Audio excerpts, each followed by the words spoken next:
Okay, Dr. Mindy here, and we are going to dive in on this video into fasting and your immune system.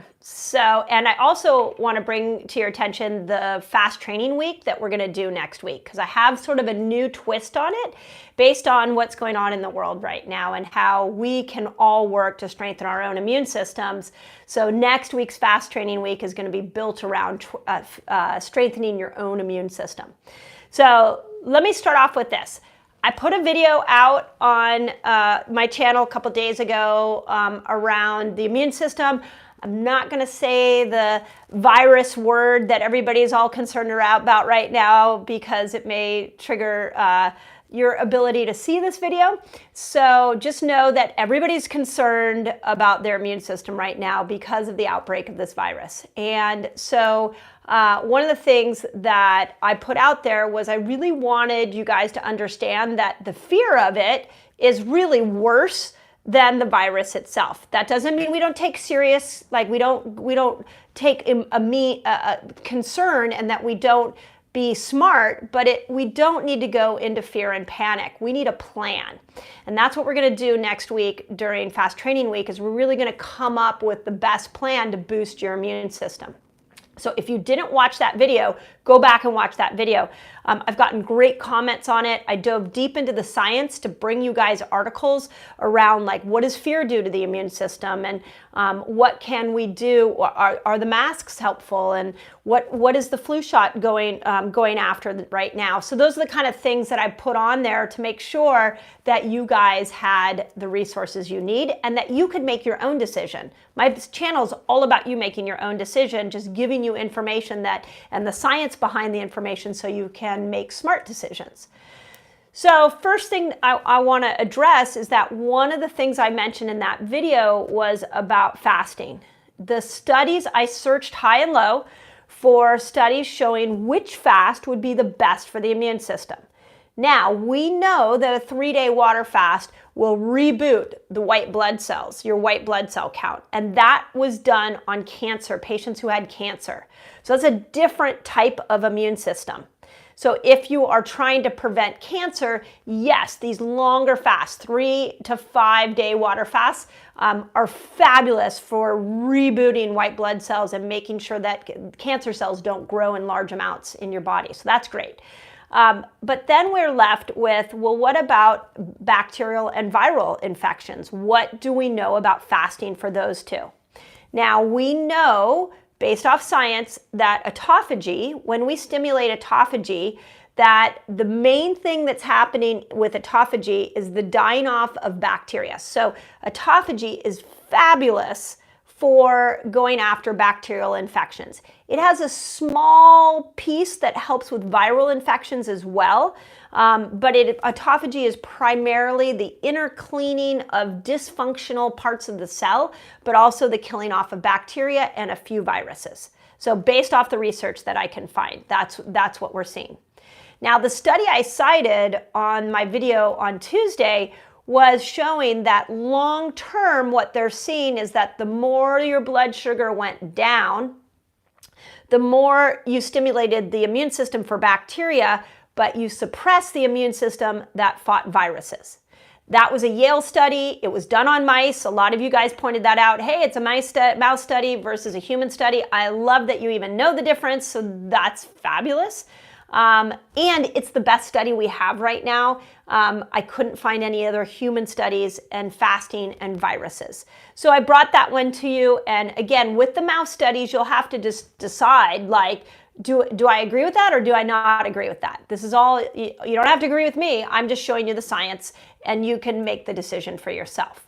So I'm recommending, we talked about this in my Reset Academy, I talked about this with my patients, I'm recommending right now that we don't do super long fasts and that we lean into some other really cool tools like autophagy, really cool tool that we know will kill some viruses, we know will kill some bacteria, we know will stimulate the inner cleaning of the cell. So let's just get a little bit of that. We don't need to go into a massive 3-day water fast right now. We could do a little 17 hours every day to stimulate, just get a short burst of autophagy.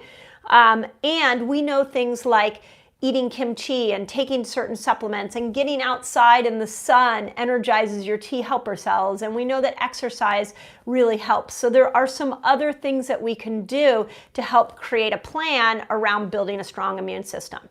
So that is why this channel is dedicated to a fasting lifestyle. I want to make sure that you guys have all of these tools. It's a little bit like if you were building a house. You don't always need a hammer. Sometimes you need a saw. Sometimes you need a leveler. Sometimes you need pliers. You need other tools. The same thing for your health. You're building an amazing foundation for your health.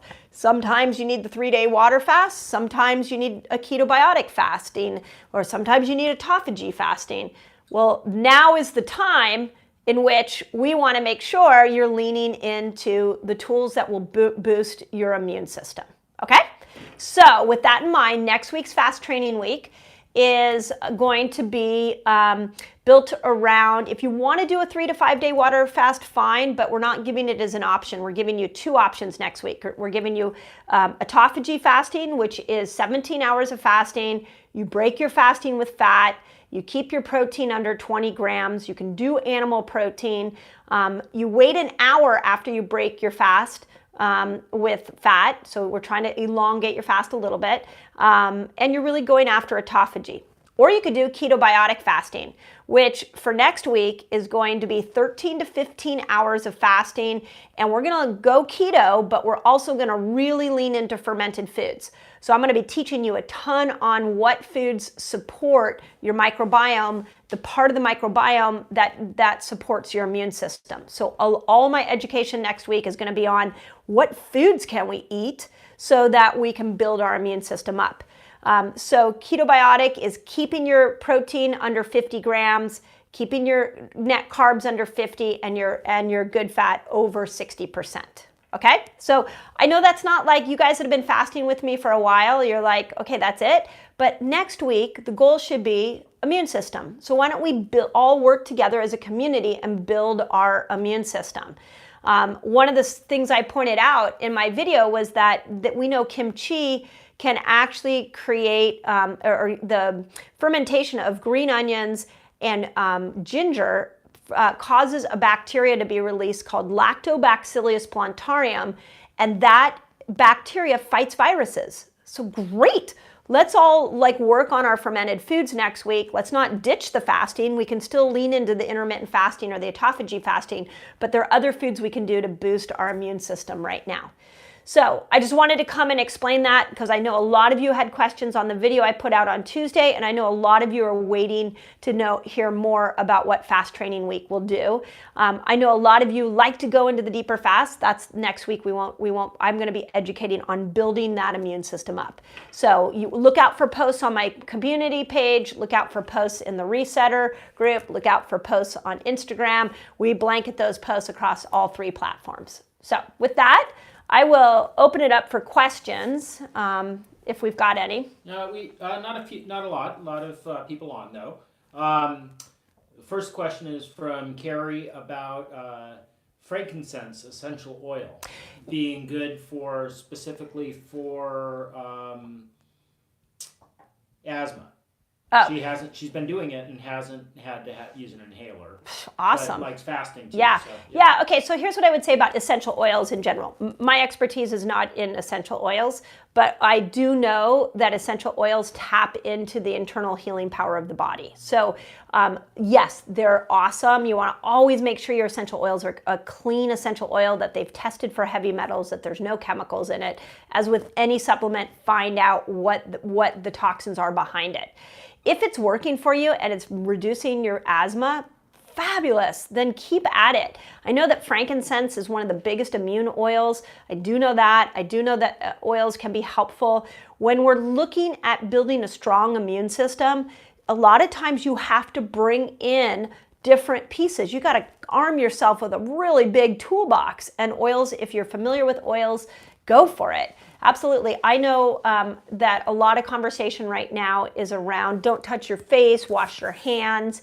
One of my concerns about us always washing our hands is that we kill the bacteria on our hands, and that bacteria also communicates with our intestinal bacteria. So I don't really like a lot of chemicals going on my hands. But I do put On Guard, that's just the one I use. I put that on my hands a lot, and I find that works, especially when people around me are coughing and sneezing. It can be a helpful one. So if frankincense is working for your asthma, awesome. Keep using it. Great. So, this person did a 17-hour fast, and now they feel run down. What should they do? So maybe new to fasting. Yeah, great question. So somebody just asked if they do a 17-hour fast and they're feeling run down. So I just got off an interview on a radio show, and they were asking me, like, how does somebody go into fasting? And one of the conversations, or where the conversation turned to, was that what we find is that there's two ways that you are burning energy, either from sugar or from fat. So when you make the choice to come over here and go, I want to burn energy from fat, that switch takes several things, several pieces. First, it takes the fasting piece, which is what you're experiencing. So the longer you fast, there is that moment where you're like, oh, I don't feel so good. Well, the reason you don't feel good is because your body's trying to get those mitochondria to adapt. It's trying to get those mitochondria to wake up. It's trying to make that switch. So in the beginning, it's tough. But the more you stick with it, the easier it gets. Now, one way you can make your fasting experience much easier is start your fasting experience off by taking out all refined flours, carbohydrates, get off the breads, pastas, cookies, crackers, all that stuff that's just so easily burnt for energy. It's like if you're building a fire, if you crumple up newspaper and you throw it on the fire and it burns up really quickly, that's what a sugar burner looks like. Whereas when you put a log on the fire, it takes a lot longer for that log to burn. That's what a fat burner looks like. So you're trying to build a fire where you were throwing newspaper on it all the time, and now you got to put some logs on it. And you can do that by bringing down your carbohydrate, refined sugars, and bringing up your good fat, and then keep with your 17-hour autophagy fasting. It will get easier, I absolutely promise you. I see it all the time. So stick with it. It's a good question. Okay. Paula had a question of infrared saunas help with immunity, but she specifically was concerned about virus. Yeah, infrared sauna. That's great. I should have put it in my list. So I did a really good interview with Sunlighten, the people from Sunlighten, Alicia from Sunlighten. You can go find that here on the YouTube channel. And she talked about how one of the ways that they recommend at Sunlighten saunas to use their saunas is when you first have a cold, go into the sauna, because what the sauna does is it induces a fever to the cells. So it heats the cells up from the inside out. So infrared is fabulous to do right now, and it will be a really good way to make sure you're burning out any viruses that you come in contact with. Here's the tough part about bacteria and viruses, is we can get exposed to them, but not necessarily express the symptoms of them. So the minute you feel a symptom, hop in a sauna. That's a great idea, because you're like creating a stronger immune response so that you can burn that virus out quickly. Love it. I think it's a great idea. Okay. Let's see. Carrie wants to know about fasting timelines, and she's wanting to be reminded of when autophagy kicks in. Okay. Go ahead. Doing low carb, but not low protein. Okay. So they're trying to build muscle, Carrie is. Okay, so I think there's two questions here, but let me go with the fasting timeline question, Carrie. So the question was, remind you again, is what I heard, of what happens at each moment. So let me just kind of make it simple. At about 12 hours, the insulin and glucose from your meal before, so let's just go with glucose, is really starting to go down. And as it goes down, that triggers the production of ketones. So if you had a really high glucose meal, then you're going to have less of a ketone reaction. If you had a low glucose meal, less carbohydrates, more good fat, you're going to have a stronger ketone reaction that kicks in at 12 hours. Okay? Now, at about 13 to 15 hours, we're getting growth hormone. So growth hormone is what slows the aging process down, and it keeps us burning fat. We don't get a lot of growth hormone after 30, so we got to kind of force our body to make it after that point. So growth hormone, 13 to 15 hours. Autophagy. Autophagy typically kicks in around 17, 18 hours, and autophagy will continue to go until 72 hours. So now, the one caveat to that is if you are, the things that will pull you out of autophagy are eating too much protein. So if you eat over 20 grams of protein in that time period, you've pulled yourself out of autophagy. But if you're in a 3-day water fast, you're getting max autophagy between 17 and 72 hours. 24 hours, you're getting intestinal stem cells are being released in the body. 36 hours, you're forcing your body, 36 to 48 hours, you're forcing your body to start to go and find the fat or the glucose and the insulin it stored years ago. So those of you that want to lose weight, you want to dive into those 36 and 48 hour fasts. 3 days, you reboot your whole immune system, and that's white blood cells. That's that part of the immune system, so it's cancer prevention. And the stem cells really kick in at 3 days and will continue until you eat again. So, and sometimes even once you eat, the body's still making stem cells, which is why we like the 3 to 5 day water fasts to every once in a while to throw those in. So, hope that helps. I'm not sure what the protein question was. It sounds like they're trying to build muscle. Yeah. Yeah. So that's more protein cycling, and I go watch some of the videos I did videos on that. So. Oh, here's a good question. Audrey wants to. They're saying that experts say to break your fast with lean protein, and you say to break it with fat. Yeah. Okay. Good. This is a great conversation. So Audrey asked, basically what I heard, what do you break your fast with? Experts are saying protein, and I say fat. It all depends on what you're trying to do. If you're trying to repair your microbiome and you've done 24-hour fasts or longer, it's actually really good to break your fast with something like sauerkraut or kimchi or a Coco-Yo is our favorite, coconut yogurt. My husband breaks his fast all the time with Coco-Yo. So in that scenario, you're telling your body, hey, I know that you just secreted some intestinal stem cells. I know that we got rid of some bad bacteria. So therefore, I want to put some good guys in there so we can grow the bacteria. So that would be for people trying to repair their microbiomes.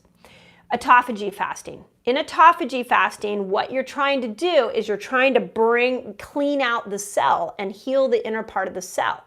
So the reason we have you break it with fat is so that you can go a little longer and get a little more autophagy. So fat usually will curb your appetite, it will not bring your blood sugar up, and it will not pull you out of autophagy state. It also often kicks your ketones into a whole nother level. So I say break your fast with fat if you're trying to stimulate autophagy. Protein. When would you break your fast with protein? Now, I'll tell you, it really depends on how long you're fasting. If you are in a 3-day fast and you break it with protein, I do not recommend that. In fact, the longer you fast, the more I want you to do the first 2, break your fast with something different. I did a video on what to break, a 4-step process in those longer fasts, but it's hard for your digestion to kick in and start doing protein. So I wouldn't jump right into protein right off the bat. So it really depends on what you're trying to do. Remember that protein stimulates mTOR. mTOR is growth. So if you're trying to build muscle, then I might say, okay, on a 17-hour fast, break it with protein, and then do some protein cycling. Go watch the video I did on protein cycling, and that will help you build muscle. Trying to detox more, break it with good fat. You're trying to help repair your microbiome, then break it with a fermented food. So, hope that helps. Okay, we have a bunch of questions about very specific conditions. Okay. Either fasting or intermittent fasting. Do you want to talk about sort of the general premise of a condition? Yeah. Okay, so a lot of you guys have questions about specific conditions. So let me kind of give you my general rule of thumb with any condition. When you take food out of the equation, the body heals. Bottom line. This is why so many people are so excited about fasting, is you become your best doctor. You tap into a healing power inside your body that is smarter than all the doctors put together. You can heal yourself from amazing things. So the answer is yes, fasting heals, and you should give it a shot for whatever condition you have. Now, I like a stepped approach. Having said that, if you're brand new to fasting, don't jump into a 3-day water fast. You will suffer. It can be difficult. Start with moving your breakfast back an hour. Get comfortable with that. Then go to intermittent fasting, then go to autophagy fasting, then go to 24-hour fasting, then 36, then 48. Be very stepped approach about it. And with each new level of fasting, just hang there for a while and get used to it. So this is why we call it a fasting lifestyle. We want fasting just like we want you to eat your vegetables. We want all these different fasts to become part of that experience. But be systematic about it so that your body can slowly adapt. I decided over the last week to give up coffee. So I knew that I had two choices. I could either just go cold turkey and suffer for a couple of days, or I could slowly taper down. So I slowly tapered down, and it was a way better approach. I didn't get any headaches. I didn't have days where I couldn't function. It was just a beautiful way to gently get off something. Same thing with fasting. Just slowly increase your fast. Now, having said that, depending on the severity of your fast, you really want to involve your doctor in it. And this is where we get a little bit of a problem, which is not every doctor knows about fasting. So a great place to start is bring your doctor the New England Journal of Medicine's article on intermittent fasting.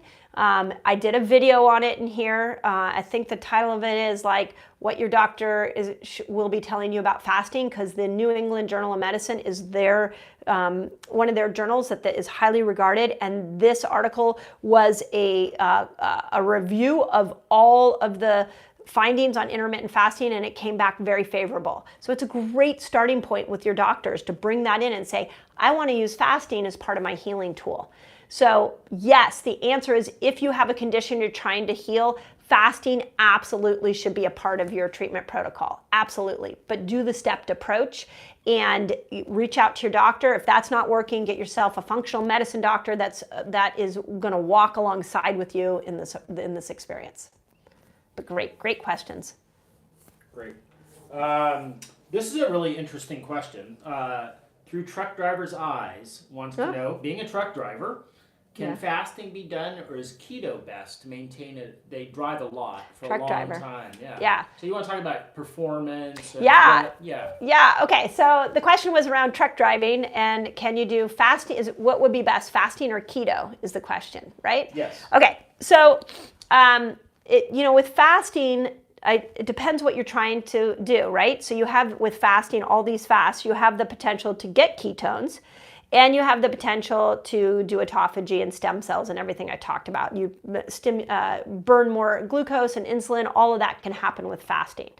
And the longer you fast, the more ketones you get. So I kind of put myself in your shoes, and I think if I was driving a truck all day long, I would want a lot of ketones, because ketones are going to give me mental clarity, and those are going to give me energy. The longer you fast, the more GABA kicks in, so you get this kind of calm, focused energy. That seems like it would be good if I was driving a truck all day long. So the answer is really both are fabulous. When you want ketones, there's two ways to get ketones. You can get it through fasting, or you can get it through bringing those carbohydrates load down, or you can get it through doing both. So I would tell you, yes, the answer is yes, yes, and yes. Do more fasting, get yourself more ketones, and watch your foods. Make sure that you're not carb loading, and you will thrive in that environment. So I love it for a truck driver. I think that's a great idea. Let's see. I think that we have, there's some questions about dry fasting. Okay, questions about dry fasting. And, okay. Healing broken bones. I don't know any science related to that. Okay, healing broken bones and dry fasting. Oh, dry fasting, healing broken bones. Okay, go back. I did I did an article on my webpage. Just go to drmindypelz.com and type in dry fasting. I put all the science that we have on dry fasting there. There was an article that was, or a research study that was done on the parathyroid hormones, that when that gets upregulated with dry fasting and can help with bone repair and bone density. So yes, it can be a tool.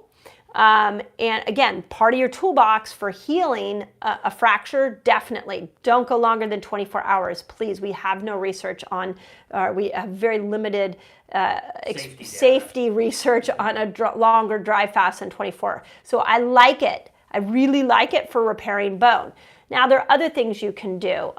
We're actually, if you have something called a Pulse PEMF machine, we're getting one of these in our clinic next week, and it's FDA approved for healing fractures and helping with things like osteoporosis. So you can go look up in your area and see if you can find, the company is called Pulse and the machine is called a PEMF machine, and that will help heal a fracture as well.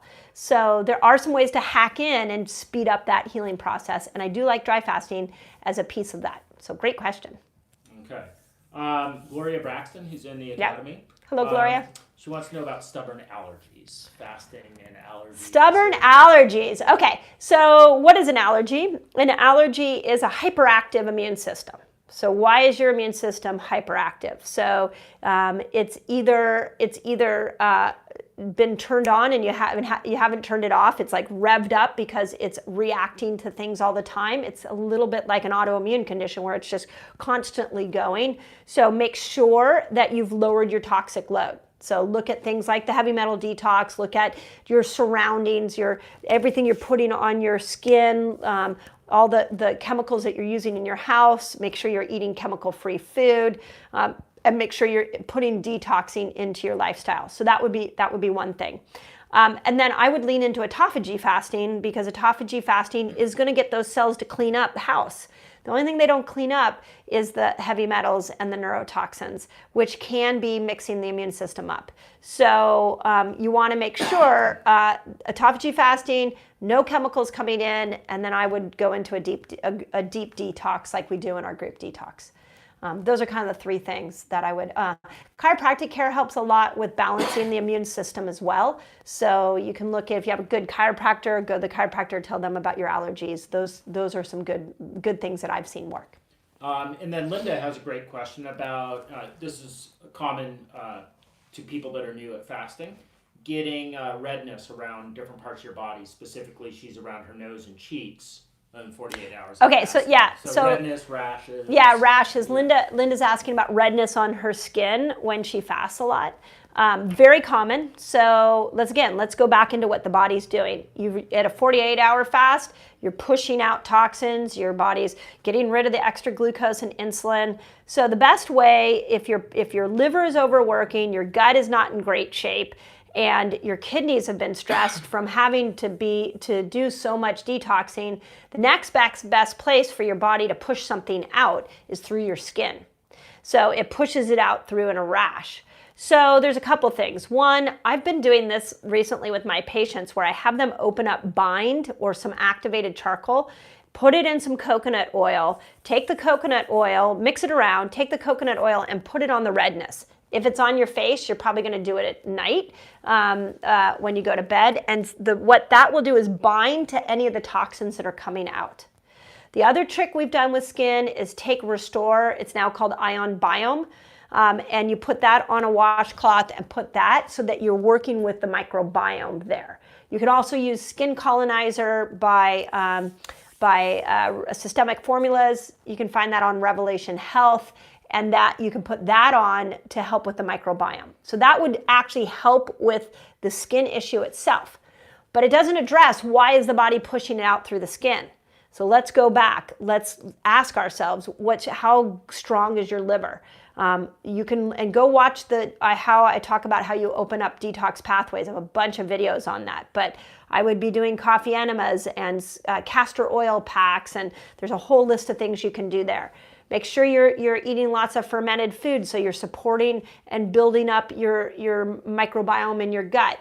Make sure you're supporting your kidneys. So I've got a ton of videos on those pathways. It's a pathway issue.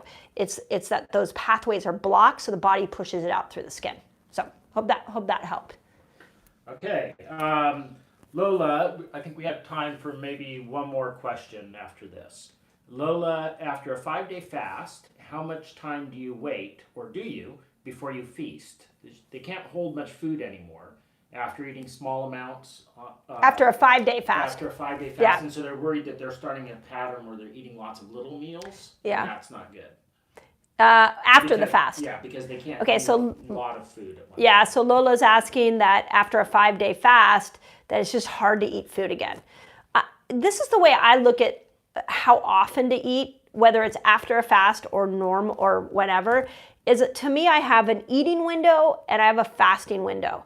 Once I decide my fasting window is done and I want to open up my eating window, I don't care if you eat once, I don't care if you eat 10 times. You can eat as much as you want in that eating window. So if it feels better to eat little meals within that eating window, fine.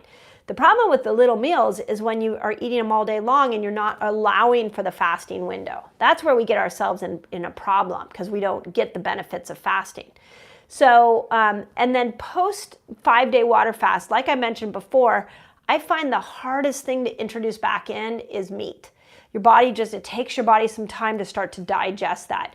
So go watch the video I did on the 4 different things, steps you should step yourself into. I have a process of 4 ways to go about reintroducing food. Make sure you're following that. We start with some broths, we start with some things like cocoa yogurts, and we go to sauerkrauts, and we go to vegetables, then we go to meat. So follow that 4-step process and see if that helps you as well. So. Great. And this last question is a really good one, and this is one reason why we believe really strongly in community. Okay. Cassandra wants to know, they have to cook and shop at a grocery store a lot while they're fasting, and sometimes they cook for their whole family. Any tips on resisting while cooking? While cooking for your whole family. Yeah. Well, okay. Crazy and overeating. So I'm going to actually do like an Instagram TV on this because this is something that's been on my heart and mind since I gave up caffeine over the last week. I decided to give up my Dry Farm wines. Don't tell Dry Farm wines. I just wanted to see what my body felt like without those 2 for a while. And what I realized is that it's been a little bit of a struggle for me because my why is not big enough. I feel healthy. I don't have any disease I'm chasing. It's just that my why is not big enough. So every time my brain goes to negotiate with me, oh, why don't you have a glass of wine? Why don't you have a cup of coffee? I don't have a strong, because I'm healing cancer, because I want to lose weight, because I want to feel better. I don't have that strong why coming in to tell me not to do it because the science, like I get really motivated by what the science shows us. So, you might need to strengthen. I tell you all that to tell you that you just might need to get really clear on why you're fasting when you're cooking for your family. Because if you're really clear why you're fasting, the temptation becomes much less. So just know that piece. Second piece, this is why we build community with fasting. So we have a community here on YouTube. We have a community in the Resetter Tribe. We have a really cool community in our Reset Academy. We're about to launch a next Women's Reset where we really build community. We are big fans of community around making changes with fasting. So you could go to any of these platforms and just type in like, I'm struggling, and you would get people that would come and support you. So know that that's when you rally yourself with community and having somebody accountable. So like in our Women's Reset, we have cohort leaders that you'll be accountable to, and that you can you can ask a question to, and they're right there for you to support you through actually in the Women's Reset, I take you through all different kinds of fasting and eating styles, but we have people helping you and watching you through that process. That might be the next layer that you need. So work on your why, tap into the community, have somebody accountable, and I think you'll find it's a little bit easier. So, okay? So with that, you guys are awesome. And as always, just love being on this journey with you. You're so smart. You have such good questions. So keep asking. I'll be back next Thursday at 11:30 here, and we'll all be doing Fast Training Week together and doing a lot of biotic foods. So excited to share those with you. Have an awesome day.